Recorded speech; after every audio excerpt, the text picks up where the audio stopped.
ଜୟ ଜଗନ୍ନାଥ। ସମସ୍ତଙ୍କୁ ଏସ୍ଏସ୍ ଟ୍ୟୁଟୋରିଆଲରେ ସ୍ୱାଗତ। କ୍ଲାସ୍ 9 ର କାଲି ଯାହାର ମ୍ୟାଥମେଟିକ୍ସ ଅଛି,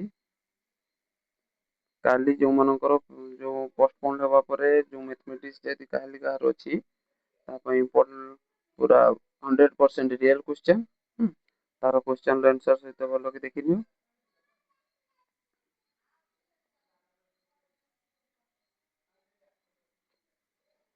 ଦେଖିନେବ ଏକ number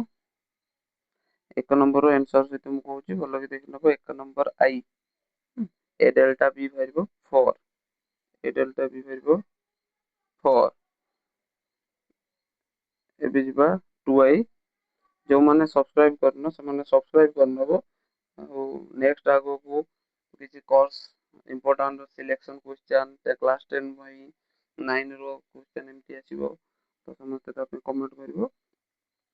A O B set ଏଇଟା ଯୋଉ 2i ର ଆନ୍ସର ହବ ଏ ୟୁନିୟନ ବି, ଏ ୟୁନିୟନ ବି। 3i ହବ ଏଠି 5, 3i 5 ଆନ୍ସର। ଆଉ ଡେସକ୍ରାଇବ କରିବା ପାଇଁ ମାନେ ସମୟ କମ ଅଛି, ତ ସେଥିପାଇଁ ପିଲାମାନେ ସମସ୍ତେ ଖାଲି ଆନ୍ସର ଗା ମାର୍କ କରିନିଅ। ଆଉ 100% ରିଅଲ, କୌଣସି ଏଠି ଫେକ୍ ନାହିଁ। 100% ରିଅଲ। କାଲି ଯାହାର ମ୍ୟାଥମେଟିକ୍ସ ଅଛି ସେମାନେ ଦେଖିନିଅ। ଦୁଇଟି ଯୋଉ ଆଇଭି, ଏବେ ଦେଖିବା ଆଇଭି ର କ୍ୱେଶ୍ଚନ। ଆଇଭି ର କ୍ୱେଶ୍ଚନ ଆନ୍ସର ହବ ଡି ମର୍ଗାନଙ୍କ ନିୟମ।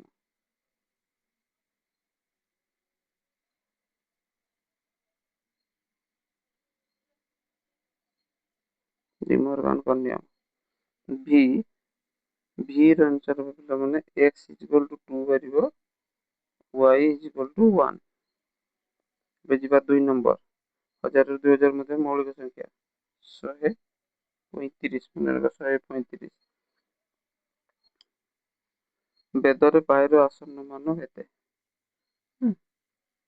3.125, 3.125।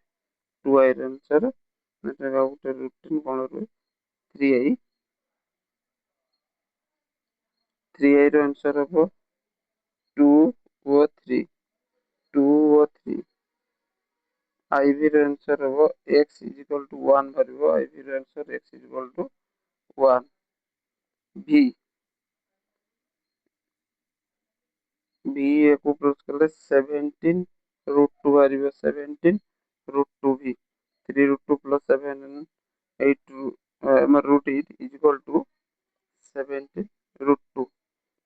ଭଲ ଭାବେ ପିଲାମାନେ ଦେଖିନିଅ ଆନ୍ସର ଦିଅ। ନେକ୍ସଟ ଯିବା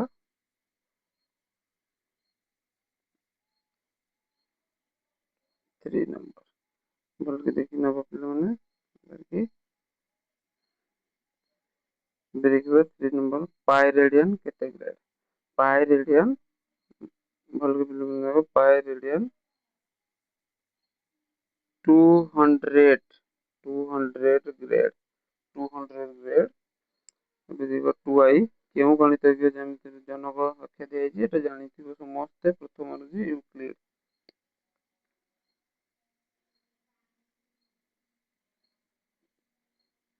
ୟୁକ୍ଲିଡ। 3i, 3i ର d ର ସ୍ଥାନାଙ୍କ କେତେ ହେବ? 3i ରେ -1, ମାନେ d ର ସ୍ଥାନାଙ୍କ -1 ହବ। i 4ଟି ପୃଥକ ସରଳରେଖା ପରସ୍ପର ଦେଇ 6ଟି। ଗୋଟିଏ କୋଣର ଅନ୍ତର୍ଦେଶ ଓ ଏହାର ଅନ୍ତର୍ଦେଶ ମଧ୍ୟ କେତୋଟି ସାଧାରଣ ବିନ୍ଦୁ ଅଛି? 0, କୌଣସି ନାହିଁ।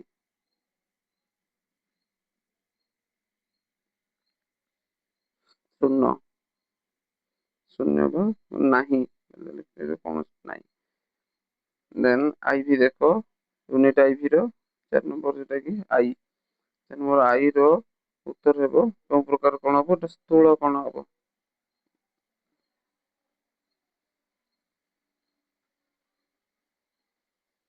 ସ୍ଥୂଳ କୋଣ। 2i ଦେଖ, 2i ମଧ୍ୟ ଏତେ କୋଣ BAD କୋଣ କେତେ ହେବ ନା 57 ଡିଗ୍ରୀ। 57 ଡିଗ୍ରୀ। 3i ବାହୁଟି କ୍ଷୁଦ୍ରତମ ଦୈର୍ଘ୍ୟ ବିଶିଷ୍ଟ ସବୁଠାରୁ AB ବାହୁ ହବ। AB ବାହୁ, କାରଣ सी कोणटा सबुठारु छोट कोण तार सम्मुखीन हेबो ए बी तो से हेबो छोट 3i ए बी। त्रिभुजर बृहत्तम दैर्घ्य विशिष्ट बाहु केउंटा हेबो जोटा बृहत्तम कोण रहिथिबो बृहत्तम कोण कोणटा रहउची बी रहउची तो बी र सम्मुखीन के रहइबो एससी एससी तापर भी त्रिभुजर परिसीमा यार मध्यमात्रर समष्टि ठारू कोण अधिक हबो एटा हबो अधिक परिसीमाटा सब मध्यमात्रर समष्टि ठारू अधिक हबे। पिला माने नेक्स्ट जिबा ଆମେ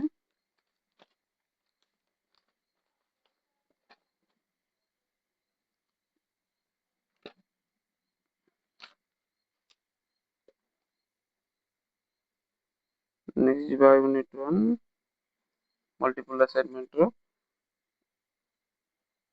1 नंबर आई आई रो आंसर वाला पिला माने देखि नबो 1 2 3 ता 1 2 3 2i 2i ई रो मोड भाइबो 15 15 भाइबो निरम ଆଉ एस डैश तालिका पद्धति रे लिखिया पे एस डैश 1 2 और 5 1 2 5 तालिका पद्धति आईवी आईवी रे 5 हेले a into b भारिबो 35 आईवी आईवी भारिबो सॉरी आईवी इते भारिबो 35 बी बी देखो पिला माने ए डेल्टा बी 12 भारिबो 12 बी हेला 12 बुझिबा 2 नंबर डैश को गुणनफल अभेद कहा जाए हमें जानिछे गुणनफल अभेद 1 एटी आंसर हेबो 1 ए टू पावर एन संकेत प्रथम व्यवहार करते गणितज्ञ नाम जोसेफ पियानो मन रखिबो जोसेफ पियानो जोसेफ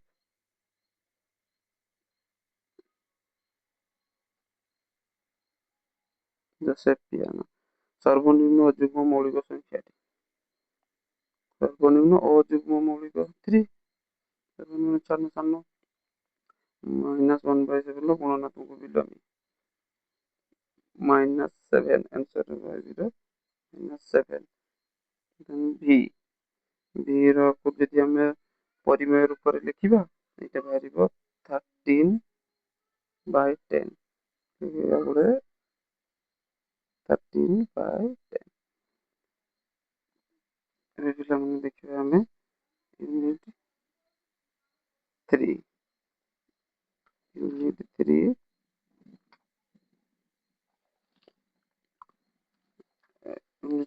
3 नंबर जेटा कि 3 नंबर रो गोटिए रश्मि और ताहार विपरीत रश्मि छेद रे केतोटी बिंदु थाए आई रो आंसर हेबो गोटिए आई रो आंसर हेबो 1 आई रो आंसर 1 एल सरलरेखा उपरिस्थ ए बी बिंदु द्वयर स्थानांक यथाक्रमे -2 और 4 हेले ए बी के माने यार आंसर हेबो 6 हेबो एटा भारिबो